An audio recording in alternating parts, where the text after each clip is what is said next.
আজকে মাখাবো পেয়ারা, কিছু লেবু পাতা, ধনিয়া পাতা, কাঁচামরিচ পাটাতে নিয়ে নিয়েছি। এগুলো এখন পিষিয়ে নিব।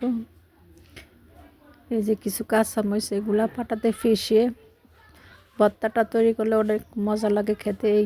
এখন আমি সবগুলা পাতা একসাথে পাটায় মিশিয়ে নিয়েছি। ওই যে লেবু পাতাগুলা এইভাবে ভর্তা মাখিয়ে খেলে অনেক মজা লাগে। আপনারা একবার হলো বাসায় ট্রাই করে দেখবেন।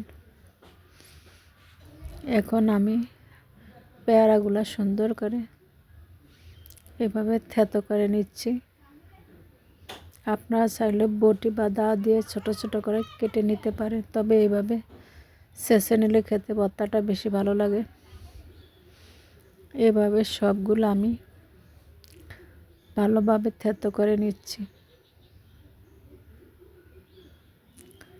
আর পেয়ারাটা যেহেতু আদা পাকা মানে অবাড়তি ছিল,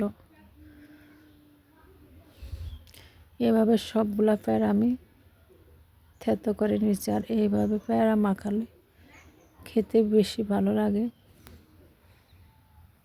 এখন আমি তুলে নিচ্ছি। এভাবে সবগুলা পেয়ারা আমি থেতো করে নেব। থেতো করলে ভালো লাগে। এখন আমার থেতো করা শেষ, বলে নিয়ে নিছি, অনেকগুলো হয়ে গেছে। সেই লেবু পাতা, ধনিয়া পাতা, কাঁচামরিচ বাটা দিয়ে দিছি, শুকনো মরিচ দিয়ে দিছি। এখন তেঁতুল দিয়ে দিব, লবণ দিয়ে দিচ্ছি।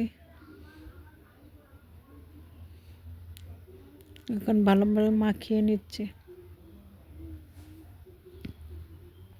আর এর সাথে আমি জলফাইয়ের আচারও দেব, তাহলে খেতে বেশি ভালো লাগবে।